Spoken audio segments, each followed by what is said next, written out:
Konsep taksi terbang telah banyak dikembangkan, bahkan hingga uji coba penerbangan. Namun kira-kira kapan konsep-konsep seperti ini beralih dari sekedar prototip ke layanan di dunia nyata ya? Ada yang optimistis bahwa pada 2025, tapi ada yang belajar dari pengalaman peluncuran teknologi lain seperti mobil swakemudi. Selengkapnya berikut laporan tim VOA dari Washington DC.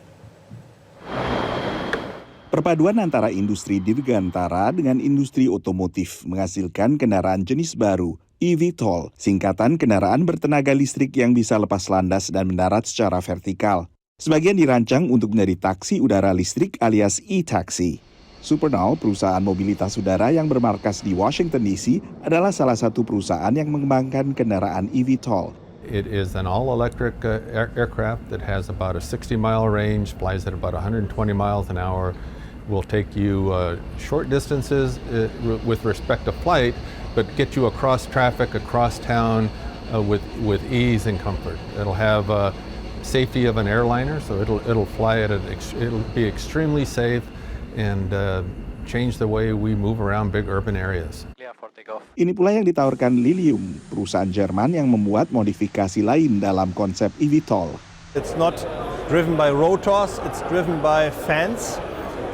Flies on batteries, has 14 meters wingspan, is 8 meters long, weighs 3.3 tons. It can transport 6 people over 175 kilometers at a speed of 250 kilometers an hour. And the cost is so low to operate that you can offer a ticket price per kilometer of less than $2. Di New York, layanan taksi terbang Joby rencananya akan diluncurkan mulai 2025 dan telah mendapatkan persetujuan awal dari regulator FAA atau Badan Penerbangan Federal Amerika Serikat. Tapi kapan kendaraan eVTOL bisa beralih dari sekedar prototip masih diperdebatkan. They're extremely popular from a design standpoint, from a concept standpoint, but in terms of actually productionizing them and building large numbers, that's many years away, if ever. So it's kind of one of those things people like to talk about, but there's not a lot of commercial activity associated with them. You know, there are people who are looking to commercialize flights in 2025 or 2028.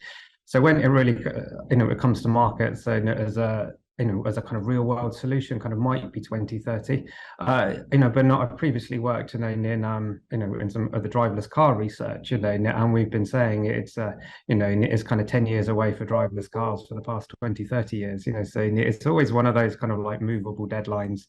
And I think it's got, it really is linked to whether people want to use the products and services.